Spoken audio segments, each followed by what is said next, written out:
नमस्कार। आम जनताले बेहोरेको समस्या, अभाव र सरकारी सेवा सुविधाको झन्झट समाधानको सारथी बन्ने कार्यक्रम जनताको इजलासमा म बालकृष्ण शर्मा। तपाईसँग पनि कुनै समस्या र गुनासाहरू छन् भने हामीलाई टिपाएर वा पठाएर लाइभ मार्फत जोडिएर राख्न सक्नुहुनेछ। आउनुहोस्, टेलिभिजनको स्क्रिनमा देखिएको नम्बरमा हामीसँग भाइबरमा जोडिन सक्नुहुनेछ। 01448996 मा टेलिफोन गरेर अन्याय र व्यथितिमाथि खबरदारीमा सहयात्रा गरौँ। कार्यक्रम सुरु गर्नु अघि आजको खास प्रस्तुति अब हेरौँ।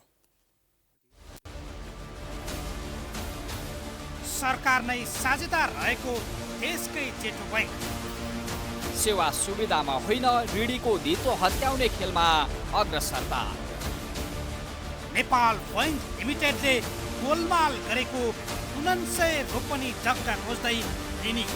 त्यो जग्गा चाहिँ खोला नाला भिरपाखा भनेर चाहिँ उहाँले दाबी गरेर जानुभयो नेपाल बैंक। अहिले 19 करोड रुपियाँ उहाँको पैसा तिरिसकेपछि त्यो जग्गा कहाँ छ भनेर बताउन सक्नु भएको छैन। अदालती फैसला समेत लत्याएर सहानी ग्रुपको जग्गा हत्याउन भएको डरलाग्दो घोटालाको विशेष खुलासा।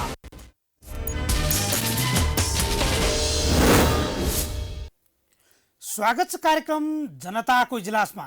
आज हामी नेपाल बैंक र अख्तियार दुरुपयोग अनुसन्धान आयोगको समेत मिलेमतोमा ऋणीको 99 रोपनी जग्गा हत्याउन भएको एउटा रहस्यमय घटनाको पर्दाफास गर्दैछौँ। दाङको लमैदेखि तुलसीपुरसम्मको 4 लेन सडक निर्माणको काममा भएको लापरवाहीको रिपोर्ट र फस्टाउँदो नेटवर्किङ व्यवसायमा मौन सरकारी निकाय र अन्य कम्पनीलाई इजाजत दिन भइरहेको चलखेल बारेको रिपोर्टसहित कार्यक्रममा उपस्थित भएका छौँ।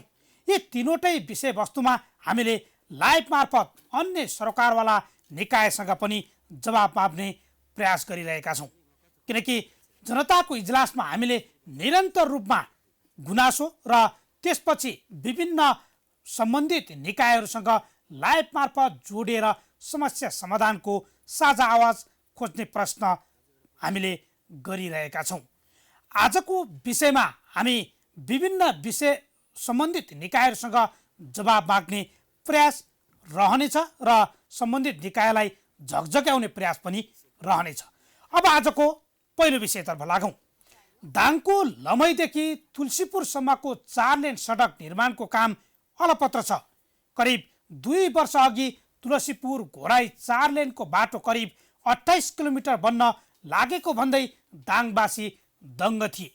तर कम्पनी भन्दा बाहिर गएर तुलसीपुर उपमहानगरपालिकाका मेयर घनश्याम पाण्डेका छोरा अनुप पाण्डेले जिम्मा लिए। पाण्डेले सडक अलपत्र पारेर भागेका छन्। पाण्डे भागेपछि सडक अलपत्र पारेको सडक बनाउन तथ्य इन्जिनियरिङ एन्ड इन्फ्रा प्रोजेक्टर प्रालीले नै काम सुरु गर्न लागेको छ। आखिर सडक बनाउन यति धेरै झमेला किन भयो त? हेरौँ यो रिपोर्ट।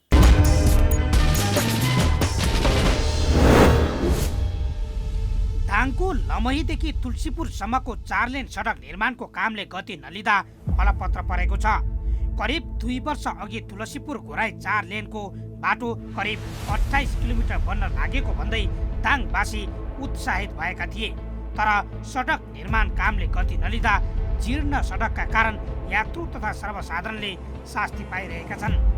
सन् 2019 मे महिनामा निर्माण सम्झौता भएको 4 लेन सडक निर्माणको काम सन् 2021 मे अन्त्यमा पुरा गरी सक्नुपर्ने थियो। तर निर्माण कम्पनीको चरम लापरवाही र स्थानीय तहको व्यवस्थाका कारण सडक निर्माणको काम अलपत्र परेको हो। निर्माणका लागि 2 पटक म्याद थपे पनि कार्य प्रगति निकै निराशाजनक छ। 2 वर्षको अवधिमा जम्मा भौतिक प्रगति 7% र आर्थिक प्रगति 14% मात्रै छ, जसका कारण दैनिक नागरिकले शास्ति भोग्दै आएका छन्। जीर्ण सडकका कारण थुप्रै दुर्घटना भएर सर्वसाधारणले ज्यान समेत गुमाएका छन्। 2 वर्षसम्म कानमा तेल हालेर पछि यसमा कसैले पनि खबरदारी गरेन। स्थानीय सरकार मौन बस्यो, प्रदेश सरकारले केही गर्न सकेन, सङ्घीय सरकारका सांसदहरू केही बोल्न सकेनन्। स्तर उन्नतिका क्रममा ठाउँ-ठाउँमा कल्भर्ट सिँचाइ बाइपासका खाडलहरू छन्, किनाराहरू भत्काइया छ, तर मर्मत गरिया छैन। हरेक सडक चर्किँदै दुईटा किनारा भेटिने अवस्थामा आइपुगेका छन्। दुईटा गाडी क्रस गर्न शास्ति भएको छ। यो 23 किलोमिटरको डिस्टेन्स पार गर्न सार्वजनिक बसलाई कम्तीमा 1.5 घन्टा समय लाग्ने भएको छ। धुलो, कहिले धुलोको समस्या, कहिले हिलोको समस्या, दर्जनौँ दुर्घटनाहरू भएको छन्। विभत्स दुर्घटना पनि भए। फोरलेनको बाटो जो समयभित्र बनिसक्नु पर्थ्यो त्यो बनिरहेको छैन। त्यसले म्याद थप्ने कार्यक्रमहरू चाहिँ लम्ब्याइरहेछ। त्यसमा अब यसमा यो ठाउँहरूमा जस्तै पत्रे खोलाको स्थिति पुल बन्न सकिरहेको छैन, यो पनि ठेकदारकै लापरवाही हो। अनि त्यसमा प्लस सरकारको पनि यसमा ध्यानाकर्षण भएन। सरकारको पनि मस्तै चरम लापरवाही भइरहेको छ। यसले समयमा बन्दिएको भएपछि सायद दुर्घटनाहरू न्यूनीकरण हुन्थ्यो होला, तर दुर्घटनाहरू झन् बढिरहेको स्थिति छ अहिले। सडक निर्माणका लागि तथ्य इन्जिनियरिङले ठेक्का पाए पनि निर्माणका लागि सम्पूर्ण जिम्मा तुलसीपुर उपमहानगरपालिकाका मेयर घनश्याम पाण्डेका छोरा अनुप पाण्डेले लिएका थिए। तर पाण्डेले पनि निर्माणको कामबाट हात झिकेपछि सडक निर्माणको काम अलपत्र परेको छ। निर्माणका लागि भन्दै सडक छेउछाउमा भत्काइएको छ, तर निर्माण नगरी छाडेपछि दुर्घटनाको जोखिम बढेको यातायात व्यवसायीको गुनासो छ। बाटोमा हामी हिँडिराखेका छौँ। बाटोमा एउटा गाडी आयो भने अर्को गाडीले साइड दिने ठाउँ समेत छैन। वरिपरि खाल्टा बनाइदिएको छ, त्यो खाल्टा समेत पुरेको छैन र अब साइड दिने ठाउँ समेत छैन। सबैलाई हतार भए हुन्छ। अब गाडी त्यत्तिकै चाप बढिरहेछ। त्यो कारणले पनि गाडीहरू विभिन्न ठाउँमा दुर्घटना भएको छ। त्यो चाहिँ मुख्य कुरा चाहिँ बाटोकै कारण छ। विभिन्न ठाउँमा बाटोकै समस्या छ। अहिले तपाईँ हरेक ठाउँमा बाटोको समस्याको कारणले गाडीहरू दुर्घटना भइरहेका छन्। बाटो नै छैन भन्नु, गाडी चलाउने स्थिति नै छैन। अहिले तपाईँको गाडी यत्रो चाप बढिरहेको छ। अब अहिले तपाईँको लामा पहिला धेरै लामा ठुला गाडीहरू आइरहेका छन् होइन। गाडीको पनि त्यत्तिकै चाप र बाटोको पनि त्यस्तै कारणले चाहिँ दुर्घटना अलिक बढी भइरहेको छ। निर्माण कम्पनी तथ्य इन्जिनियरिङ एन्ड इन्फ्रा प्रोजेक्ट प्रालीले भने आफूबाट अनुप पाण्डेले जिम्मा लिएकोले काम अधुरो बनाई अलपत्र पारेको जनाएको छ। निर्माणको जिम्मा दिएका स्थानीय प्रतिनिधिले आफूहरूलाई नेपाल आउन नदिएको र कामको बारेमा समेत जानकारी दिने नगरेको गुनासो गरेको छ। काम दिया हुआ था पूरी जवाबदारी के साथ, उन्होंने मेरे साथ गद्दारी की, मुझे बताया ही नहीं, हमको आने ही नहीं दिया, हम दांग तक पहुंच ही नहीं पाए थे। ये तो पिछले महीने बहुत डिपार्टमेंट से मुझे प्रेशर आया। आगे आप काम करने के विषय में चर्चा करूंगा और काम को प्रोग्रेस दिखाऊंगा और प्रोग्रेस दिखाऊंगा। इससे मुझे आशा है कि हमको डिपार्टमेंट 100% पूरा सहयोग करेगी और टाइम एक्सटेंशन भी देगी। जिल्ला प्रशासन कार्यालयले सडक अलपत्र परेको विषयमा चासो देखाएको छ। निर्माणका लागि थप 1 वर्षको अवधि पाएको र अहिले काम सुरु गरेको जिल्ला प्रशासन कार्यालय दाङको दाबी छ।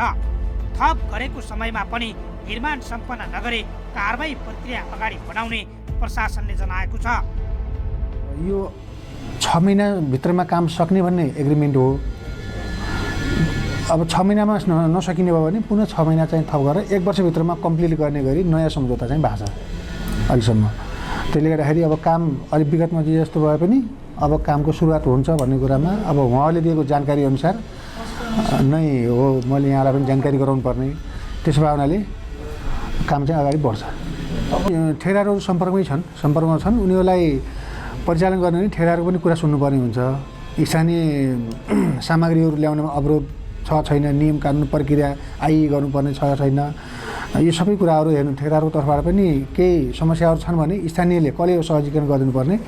स्थानीय अब सरकार चाहिँ प्रमुखहरू, जनप्रतिनिधिहरू, अन्य नागरिक समाजहरूको मिडियाहरू, अब हामी प्रशासन क्षेत्रमा भएको हामी सबैले बसेर छलफल गर्ने हो।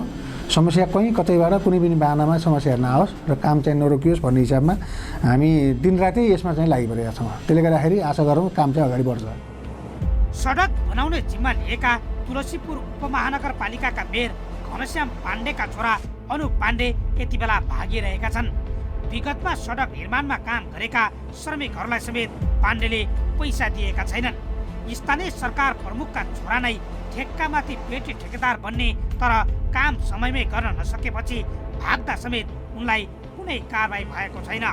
आफ्नै छोराले सडक अलपत्र पार्दा समेत मेयर घनश्याम पाण्डे भने तैचुप मैचुप अवस्थामा छन्, जसका कारण स्थानीयले मेयर पाण्डेमाथि नै प्रश्न उठाएका छन्।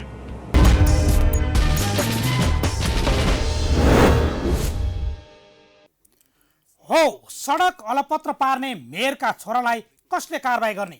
हामीले तुलसीपुर उपमहानगरपालिकाका मेयर घनश्याम पाण्डेलाई यस विषयमा कुराकानी गर्न आग्रह गरेका थियौँ, तर पाण्डेले लाइभमा कुरा गर्न चाहेनन्।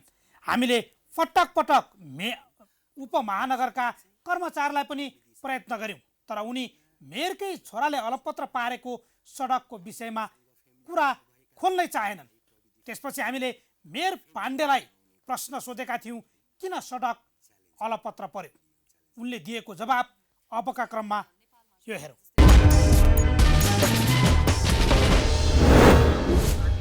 यो 4 लेनको सडक नबनेको दुःख पायौँ हामीले। यो सडक नबन्दाखेरि हुन त केन्द्रीय सरकारको सङ्घको बजेट, त्यही पनि स्थानीय सरकार आइसकेपछि अहिले विभिन्न ठाउँमा सडक नबन्दाखेरि आन्दोलन गर्ने, स्थानीय सरकारलाई घचघचाउने काम भइरहेछ होइन। यो के कति कारणले बन्न सकेन? यसमा हजुरको छोरा हाम्रो अनुप पाण्डेजीको पनि नाम जोडिया रहेछ होइन? पहिला त अब उनीहरूले चाहिँ उसले काममा लगाएको थियो, अहिले त उनीहरूले छोडिसके। हजुर हजुर। अनि अहिले त अर्कै मान्छे 1 वर्ष चान्सन भयो के उनीहरूले छोडेको। हजुर।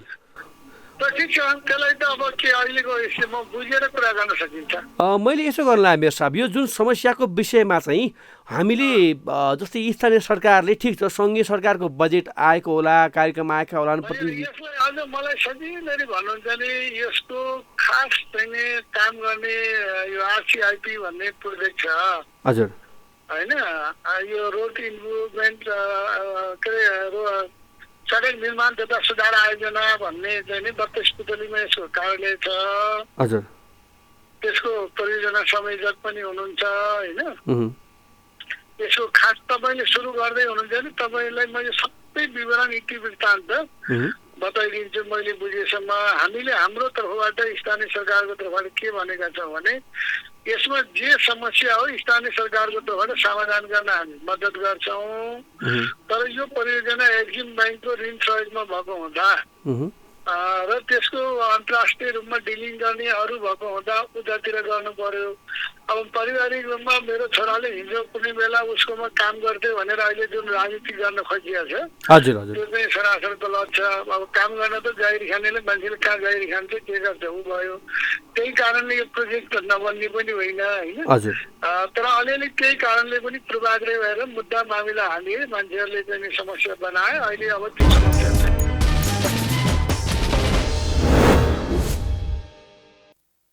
हो, मेयरले भन्दै हुनुहुन्छ पूर्वाग्रही ढङ्गले यो कुरालाई उठाइयो, तर हामी त्यो कदापि मान्दैनौँ, किनकि सडक अलपत्र छ। यति बेला यात्रुले शास्ति पाइरहेका छन्। एउटाबाट ठेक्का लिने म काम गर्छु भन्ने तर कामै नगरी भाग्ने यो अवस्थाले सर्वसाधारणले शास्ति पाइरहेका छन्। यस विषयमा जानकारी लिन हामीले यति बेला तथ्य इन्जिनियरिङ इन्फ्रा प्रणालीका आधिकारिक प्रतिनिधि विजय पाठकलाई पनि टेलिफोन सम्पर्कमा ल्याएका छौँ। पाठकजी, यहाँलाई स्वागत छ। तपाईँले जुन यति बेला काम सुरु गरिसक्नु भएको छ भन्न भनिएको छ, तर पनि एउटा विज्ञप्ति निकाल्नु भयो तपाईँले। यो 2 वर्षमा सक्नुपर्ने काम तपाईँले अर्कालाई जिम्मा लगाएर यसरी अलपत्र पार्न मिल्छ? यस्तो सर, यसलाई कसरी बुझ्यौँ भने अलपत्र परेको अवस्था छ सर। अहिले यसलाई हामी सच्याउनलाई पुनः कम्पनीले यसलाई ओभरटेक गरिरहेको छ सर। कम्पनीले ओभरटेक गरेर अहिले आफै नै इन्भल्भ भएर काम गर्न लागेको सर। पहिला अब यसलाई हामीले एउटा शुभारम्भ कार्यक्रम भनेर त्यहाँ हामीले पत्रकार सम्मेलन गरेर पनि पुरानो कुराहरूको जानकारी गराइसक्यौँ सर होइन। त्यही पनि हामीले कुरा गर्नुभएको छ। हाम्रो सर एमडी सर आफै आएर पनि कुरा गर्नुभएको थियो कि पुरानो कुरामा मैले कसैलाई विश्वास गरेर यो काम गर्न दिएको हुनाले जे अवस्था भयो त्यसको लागि माफी पनि मागिसक्नुभयो र पुरानो कुरालाई अब अगाडि जे भए पनि होस् भनेर हामी अगाडि बढ्न खोजिरहेको अवस्थामा हामीले अहिले फेरि एउटा प्रेस नोट चाहिँ पत्रकार साथीहरूले खोजिसकेपछि मैले एउटा प्रेस नोट पनि निकालेको छु सर। के गरियो त हामीले मङ्सिर 10 गते हामीले शुभारम्भ कार्यक्रम राखेर यस पछाडि कार्यक्रमहरूमा के अहिले 22 दिनको अवस्थामा के काम गरियो भन्नेको लागि मैले एउटा प्रेस नोट निकालेको छ। तर दोषी त तपाईँहरू हो नि, तपाईँले पाएको काम अर्कालाई, त्यो पनि मेयरको छोरालाई दिनु भनेको गल्ती होइन र? अब यस्तो भयो सर, यो मेयरको छोरा र त्यो अर्को छोरा भने कुनै व्यक्ति देखेर दिएको पनि थिएन सर। कुनै एउटा प्रतिष्ठित व्यक्ति भनेर तपाईँलाई दबाब आयो होला नि त, मेयरको छोरालाई दिनुहोस् भन्ने दबाब आएरै होला नि। होइन यस्तो थियो सर, यसमा अलिकति कमजोरी के थियो भने यो उहाँ यसको लागि मेयरको अप्रोच लगाएको भन्दा पनि अलिक फरक तरिकाले नै गरिएको थियो। कुनै मेयरको त्यो रूपमा नजाउँ हामी अहिले होइन, राजनीतिक रूपमा दबाब थियो भनेर नगरौँ अहिलेलाई। तर जे होस् त्यसले एउटा के चाहिँ हुनु, अझ सर यसलाई अझ राम्रोसँग कुरो बुझौँ न सर। अझ राजनीतिक रूपमा आफ्नै क्षेत्रमा काम गरिरहनु भयो उहाँले त झन् सहज रूपमा काम लिनुपर्ने होइन र सर, यो सहज गर्नुपर्ने थिएन र? तर भएन त, स्थानीय स्तरमै तर भएन त। हामीले त लोकललाई काम गर्न दिँदा स्थानीय व्यक्तिलाई काम गर्न दिँदा झन् सहज हुनुपर्ने होइन सर, बाहिरको भन्दा पनि हो। त्यही भएर त हाम्रो नि कमजोरी भयो त्यसमा। लोकलले स्थानीय स्तरले काम गर्न सहज हुँदाखेरि हामी 30 महिना कुर्यौँ, 30-32 महिना कुर्यौँ। अब यसपछि हामीले अन्तिममा आफैलाई अप्ठ्यारो पर्ने अवस्था भएपछि अघि बढ्यौँ। अब बिचमा केही कुराहरूको बारेमा जानकारी पनि नहुने अवस्था आयो कि या सबै कुरा हामीले उहाँलाई जिम्मेवारी दिँदाखेरि सबै जानकारी उहाँले अगाडि बढाउनु भयो होला भन्ने सोचेर गरेका थियौँ। तर सम्पूर्ण अब फल्स जानकारी आयो, जानकारी पनि हतपत नहुने, यहाँको के भइरहेको छ हाम्रो तथ्यसम्म नपुग्ने कारणले पनि यस्तो भएको थियो। त्यही कारणले यसलाई सच्याउनको लागि नै अहिले हामीले यहीँ अफिस नै खडा गरेर यहीँ अगाडि बढेका छौँ। काम सुरु गरिसक्नु भयो? हजुर, यसको लागि डकुमेन्टेसनको काम, रिसर्भेको कामहरू, अब पुराना डाटाहरू सबै हराएका छन् सरहरू। अब त्यो कुनै के अरे यो बेन्च मार्किङ भन्छ, ती सबै कति पुरिएका छन्, कति ठाउँमा मेटिएका छन्, कति उखालिएर फ्यालिएका छन् होइन सर। यसलाई नयाँ काममा राख्ने काम हामी गरिसकेका छौँ डाटाहरू खोजेर कन्सल्टेन्टको सहयोगमा। र अनि हामीले अलिकति पाएका डकुमेन्टहरू पनि हामीसँग उपलब्ध थिएन सर। यी सबै डकुमेन्टहरू पनि अब कन्सल्टेन्टको माध्यमबाट उपलब्ध गराएर अहिले हामी काम अगाडि बढाउँदैछौँ सर। डकुमेन्टेसन काम गरिसकेका छौँ र सँगसँगै यो ढुङ्गा गिटी माटो बाल्नको लागि यो उत्खनन तथा ढुवानी गर्नको लागि हामीले यहाँ नगरपालिका वडा कार्यालयहरूमा आइए गर्दै त्यसको प्रक्रियागत सुरुवात गरिसकेका छौँ सर। अब काम कहिले सुरु हुन्छ र कहिले अन्त्य गर्नुहुन्छ? तपाईँले त 2 वर्षमा मात्रै 2 वर्षको जिम्मा लिनुभएको थियो, 2 वर्षमा बन्छ भन्नुभएको थियो। 30 महिनाको थियो सर होइन, यसको पुरा प्रोजेक्ट पहिला हजुर 30 महिना हजुर, 3.5 वर्षको काम थियो। त्यो पनि घर्किसकेको अवस्था र अहिले एक्सटेन्सन आएको हो सर। अब यसलाई हामीले सरले अस्ति मङ्सिर 10 गते आएर हामीले उद्घाटन कार्यक्रम राखेका थियौँ। त्यसको वर्किङ 365 डेजमा हामी काम सक्छौँ भनेर अगाडि बढेका छौँ सर। वर्किङ 365 डेज भनेर त्यसैलाई अस्ति मङ्सिर 10 गतेकै 365 डेजकै आधारमा हामी अघि बढिरहेका छौँ सर। अब काम सम्पन्न हुन्छ तपाईँहरूले? अब काम सम्पन्न नगरिकन विकल्पै छैन सर। यसको त दुईवटै कुराको छ, एउटा तथ्य आफ्नै इज्जत पनि सवाल छ, दोस्रो जनताको जीविकाको सवाल छ। अब यसमा जसरी जे भयो र तेस्रो कुरो अब हामीलाई कुनै पनि किसिमले यो त्यो बाहना उम्किन दिने अवस्था छैन। नत्र पछिल्लोचोटि हामीले पनि कतिपय अब डकुमेन्टेसन कामले धेरै अप्ठ्यारो पनि बनाएको छ। यो 22 दिनको काम पनि देखियो। जुन जति चर्को लागि तपाईँले भन्नुभयो यहाँ कोही व्यक्तिहरूको नाम नलिकन भन्नु, उहाँहरूले सहजीकरण गर्नुपर्ने ठाउँमा अब उहाँहरू हामीसँग पुरानो अब उसमै सम्पर्कमै हुनुहुन्न। के कसरी गर्यो भने अहिले हामी आफै खोजिरहेर पुरानै काम गरेका साना पेटी कन्ट्र्याक्टरहरूलाई नै जोडजाड गर्दै उनीहरूले काम सजिलोसँग अगाडि बढाउँछ भनेर हामीले उनीहरूको साना पेटी कन्ट्र्याक्टरहरूलाई नै जोडेर लेबर कन्ट्र्याक्टरहरूलाई जोडेर काम अगाडि बढाइरहेका छौँ सर। अहिले यस्तो दाङमा मात्रै अलपत्र पार्नु भएको छ कि तपाईँहरूले अन्यत्र पनि छ? किनकि ठेक्का लिने त्यसपछि पेटी ठेकेदारलाई दिने काम हो सर यो होइन। हजुर, तथ्य इन्जिनियरिङको पहिलो काम हो यो नेपालमा चाहिँ। अब इन्डियामा र बङ्गलादेशमा काम गरिरहेका छौँ। नेपालमा पहिलो काम हो। यसमा सम्पूर्ण कामको जिम्मेवारी हाम्रो यो उक्त पुरानो कम्पनीले लिने तरिकाले अगाडि आउनु भएको थियो। हामी सबै हेर्छौँ सर। यसमा हामी तपाईँहरूले जस्ट हामीले मोनिटरिङ गरिदिनु पऱ्यो भन्ने मात्रै काम गरेर हामीले अगाडि बढेका थियौँ नि सर। अब लोकल स्थानीय व्यक्तिले पनि त्यसो भनेर काम गर्न आएपछि यहीँको व्यक्ति झन् उहाँकै साथमा काम गर्ने मान्छे यहीँकोलाई झन् अगाडि बढाउनुहुन्छ, टाइममै सिद्ध्याएर बोनस खानुहुन्छ होला भन्ने लागेको अवस्थामा हामी त पछाडि पऱ्यौँ। अहिले पेनाल्टीको रूपमा हामी अगाडि बढिरहेका छौँ। अहिले दिनको 1,25,000 पेनाल्टी लाग्ने अवस्था छ सर हाम्रो।